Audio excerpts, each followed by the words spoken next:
ఇంకేంటి మనవడా, మన భూమి ఎలా ఉంది? అన్ని దేశాలు కలిసి సంతోషంగా ఉన్నారా? యాక్చువల్గా మీరు పోయిన తర్వాత మనుషులకి చాలా పెద్ద యుద్ధం జరిగిందంట తాత. అందులో మనుషులే గెలిచారంట. అందుకే వెంటనే ఏఏని బ్యాన్ చేసి మళ్ళీ కంట్రీస్ని సపరేట్ చేశారంట. మహారాజా, మీరు మీ మనవడు వచ్చిన ఆనందంలో ఉన్నారు కదా, పోటీలు కొన్ని రోజులు ఆపేద్దామా? లేదు లేదు, పోటీలు కొనసాగుతూనే ఉంటాయి. అలానే రేపు సాయంత్రం నాకు నా మనవడికి ముఖాముఖి పోటీ ఏర్పాటు చేయండి. ప్రజలకు వినోదంగా ఉంటుంది. అయ్యో తాతగారు, మనిద్దరికీ పోటీ ఎందుకు? వద్దు. భయపడకు మనవడా, నీకు దెబ్బలు తగలకుండానే ఓడిస్తాలే. భయం నా గురించి కాదు తాతగారు, మీరు ఓడిపోయాక మీ పరువు పోతుందేమో అని. ఏమన్నావు? నన్నే ఓడించేస్తావా?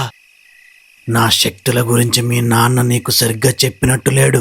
బాబు, ఈ గ్రహంలో అందరూ శక్తులున్న వాళ్ళే. ఎవ్వరూ మా రాజుగారి ముందు నిలబడలేకపోయారు. సర్లే, ఇదంతా ఎందుకు గానీ నన్ను కేవలం 2 అడుగులు వెనక్కి జరపడానికి ట్రై చేయి నీ శక్తులతో. అలాగే తాతగారు. ముసలోడికి దోల తీరిపోయిందిరా. ఉన్నాడంటావా పోయాడంటావా? తాతగారు లేచారా? మీకేం కాలేదుగా? కింద పడేసి ఏం కాలేదా అంటాడేంటి? ఏమైంది? చేయి పట్టేసిందా ఆయనకి? లేదు, ఊర్లో జనాలు మాట్లాడుకునేవి తన శక్తులతో వింటున్నాడు. ఏమే, మన మహారాజు గారి డిప్ప పగిలిపోయిందంట కదా. ఇంకేముంది, మనవడి దెబ్బకి నోరు మూసుకుని మూలకొచ్చుంటాడు. నాకేదో తేడా కొడుతుంది. ఎంత త్వరగా నగరంలోకి వార్త ఎలా చేరింది? అంటే మీరు పడ్డాక చాలా సేపటి వరకు లేవలేదు. ఈలోగా అలా ఊర్లోకి వెళ్ళొచ్చాం. పోయిన పరువు ఇప్పుడే తెచ్చుకుంటా. ఎక్కడే నిన్ను లేపేయడం ఎందుకు తాత? ఏదో సరదాకి తోసానంతే. మాటలాపి రారా నా కొడుకు కొడక. నువ్వెంత సైకోగడు అనుకోలేదు. అసలు నా అన్నమ్మ ఎలా ప్రేమించింది నిన్ను? అసలు నిన్నెప్పటిదాకా ఒక్కరైనా ప్రేమించారా? సింగిల్ గడువా? నన్నెక్కడికెళ్ళకూడదు అక్కడే కెలికేశావు. రా తాత, చూసుకుందాం. రారా రారా. వీళ్ళంత ఎడ్డెదవలను ఎక్కడా చూడలేదు. శక్తులు ఉన్నాయి కానీ బుర్రలే వీళ్ళకి. ఇంకా ఓడిపోయావని ఒప్పుకో. ఒప్పుకున్నాను, నువ్వే ఓడిపోయావని. నన్నింకా రెచ్చగొడుతున్నావు. ఫైట్ మధ్యలో ఇలా పడిపోవడం అస్సలు బాలేదు. ఈ జంప్ పాయింట్ వల్లే కదా నేను భూమి నుంచి ఇక్కడికి వచ్చా. మొత్తం మీద దొరికేసిందిరా బాబు. ఏంటది? నేనెప్పుడు చూడలేదు ఇక్కడెక్కడ. ఈ మెంటలోడికి దీని గురించి తెలిసిందనుకో భూమి మీదకి వచ్చేస్తాడు. పోనీ వీడిని లేపేద్దామంటే నా పవర్స్ ఏమో సరిపోవట్లేదు. ఏం చేయాలి ఇప్పుడు? నిన్నే చెప్పు. ఇది ఒక జంప్ పాయింట్. ఇందులోకి వెళ్తే భూమి మీదకి వెళ్ళిపోవచ్చు. నేను ఎర్రి పప్పని అనుకున్నావు కదా, అందులోకి వెళ్తే సూపర్ పవర్స్ ఉన్న వాళ్ళు కూడా పోతారు కదా.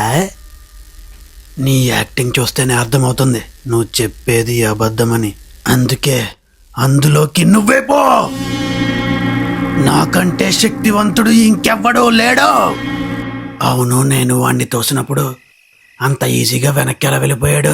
Jack, plan success. నిజం చెప్పినా నమ్మలేదు ఎర్రిపప్ప. వెంటనే దీన్ని క్లోజ్ చేయాలి. లేదు లేదు, అది ఇక్కడ లేదు. అంటే వాడు అబద్ధం చెప్పలేదు, నిజమే చెప్పాడు. ఇంకా మా తాత భూమికి రాలేడు. నేను నిజంగానే ఎర్రిపప్ప అయ్యాను. ఎలా జరిగింది ఈరోజు మీ వేట? పండ్లు, కూరగాయలు, మాంసం ఈరోజు బాగా ఎక్కువగా దొరికాయ్యా. అద్భుతం, అదరగొట్టేశారు. అయ్యో, మీ దగ్గర చాలా శక్తులు తెలివితేటలు ఉన్నాయి కదా. ఆహారం సంపాదించడానికి ఇంకేదైనా సులువైన దారి చెప్పొచ్చు కదా. ఒకటి గుర్తుపెట్టుకోండి, కష్టపడకుండా ఏది సులువుగా రాదు. అవునయ్యా, దొరికిన వాటితో సర్దుకోవడం మంచిది. అత్యాశకి పోకూడదు. చాలా బాగా చెప్పావు. ఈ రోజు మనం పడే శ్రమే రేపటి మన బతుకులోకి ఆధారం. నువ్వింకా బాగా చెప్పావు. ఎంత ఆకలేసినా తింటే ముళ్ళు లేని చేపే తినాలి. అసలు నువ్వేం చెప్పావురా? అంటే అందరూ ఏదో ఒకటి చెప్తున్నారు కదా అని. అయ్యో అయ్యో, త్వరగా నాతో పాటు రండి అయ్యా. చెప్పు, ఏంటి సంగతే? అటు చూడండి ఒకసారి. మొక్కుంది. కొన్ని రోజుల క్రితం నేను ఒక పండు తిన్నాను. అప్పుడు అందులో ఉన్న గింజను ఇక్కడ పడేసా.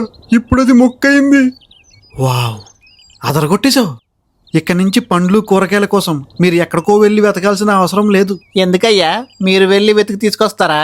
అలా కాదా, మనోడు కనిపెట్టిన విధానం వల్ల మన ఆహారం మనమే పండించుకోవడానికి ఒక మొదటి అడుగు పడింది. ఇంక నేను వెళ్తాను. వెళ్ళకండి అయ్యా, మాతో ఉండిపోండి అయ్యా. భూమి మీద ఇంకా చాలా చోట్ల మనుషులు ఉన్నారు కదా, నేను అందరికీ సహాయం చెయ్యాలి. వెళ్ళక తప్పదు.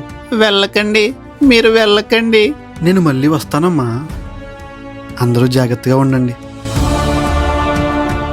ఎవరొచ్చారో చూడండి.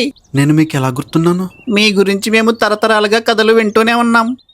మీకొకటి చూపిస్తాం, మాతో పాటు రండి. వావ్, మన కోసం ఎంత చేసిన ఆయనకి గుర్తుగా మనం ఏదో ఒకటి చెయ్యాలి. నా కోసం కట్టారా? మీ కథలు ఎప్పటికీ నిలిచిపోతాయి. మీరు మా దేవుడయ్యా.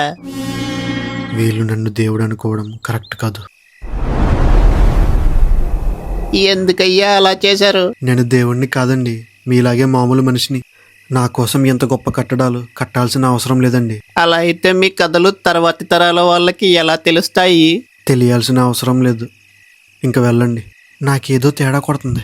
20th సెంచరీలో ఒక పురాతన టెంపుల్ని ఆర్కియాలజిస్టులు టర్కీలో కనిపెట్టారు కదా, ఆ కట్టడాన్ని ఎందుకు పూర్తి చేశారు అనేది ఒక మిస్టరీ అని చెప్పారు.